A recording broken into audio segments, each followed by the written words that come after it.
ఆ నకరికల్లులో జరిగినటువంటి ఇన్సిడెంట్ని వీడియో తీసి మేము యూట్యూబ్లో పెట్టాం.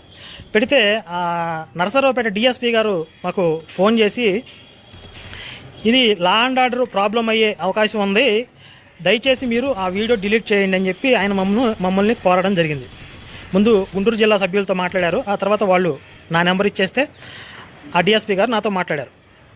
నేను ఆయనతో మాట్లాడి, అక్కడ మా వాళ్ళు చేసింది ఏది కూడా ఇల్లీగల్ కాదండి, అక్కడ ఆ పాస్టర్ తప్పు చేస్తున్నప్పుడు మా వాళ్ళు ప్రశ్నించడానికి వెళ్ళారు, నువ్వు ఇలా ఎందుకు చేస్తున్నావు అని చెప్పి ప్రశ్నించి, అతను నేను తిట్టలేదు, కొట్టలేదు, అతని మీద దాడి చేయలేదు, ఇలా చేయకూడదు అని చెప్పి, ఇలా చేయనని చెప్పి రిటర్న్గా అతని ద్వారా రాయించి సైన్ చేయించి వచ్చారు తప్ప అతను మేము బెదిరించలేదు, తిట్టలేదు, కొట్టలేదు. ఒకవేళ అతను నిజంగా ఎదురు తిరిగి ఉంటే లేదా అడ్డగోలుగా మాట్లాడుంటే అప్పుడే కేసు ఫైల్ చేసేవాళ్ళు. కానీ కేసు కూడా ఫైల్ చేయకుండా మంచిగా మాటలతో చెప్పి వచ్చారు.